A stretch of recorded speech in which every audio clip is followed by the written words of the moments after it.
Hey guys, hi.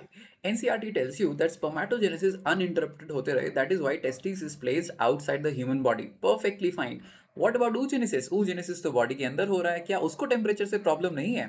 Now you have to understand what is happening here. That spermatogenesis is happening at an incredible speed. Millions of sperms are produced every day, whereas oogenesis takes place in years. You already know that oogonia began its division even before birth or by birth. It is stopped in prophase 1 of meiosis 1 and every month सिर्फ कुछ primary oocytes को हम continue करते हैं, choose करते हैं और secondary oocytes बनाने के लिए प्रमोट करते हैं and every month just one secondary oocyte is going there.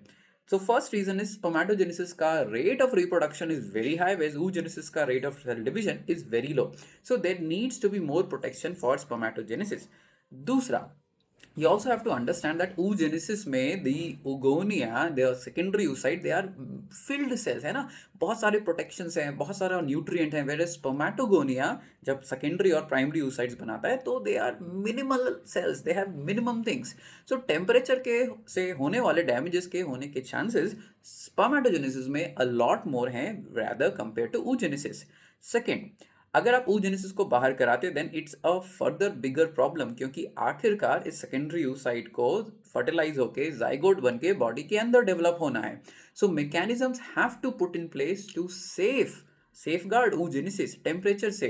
But spermatogenesis में ऐसे कोई जरूरत नहीं है. So once the sperm is fertilized, even with in the body female body का environment provides a good enough temperature and control for zygote to further mature. So spermatogenesis को temperature से save करने की रिक्वायरमेंट थी because of high speed of reproduction and oogenesis को उतनी requirement नहीं है क्योंकि oogenesis takes place in long periods of time and आगे जाके जाइगोट को भी बॉडी टेम्परेचर पे ही डेवलप होना है. तो इसलिए oogenesis में हमने उगोनिया को स्ट्रेंथन किया, स्पर्मेटोजेनेसिस में सीधा टेस्टिस को बाहर ले आए सो दैट रिप्रोडक्शन भी होता रहे और सेल डिवीजन से ज़्यादा डैमेज भी ना हो. है ना, biology is really interesting. We'll meet up and discuss something next in the next time.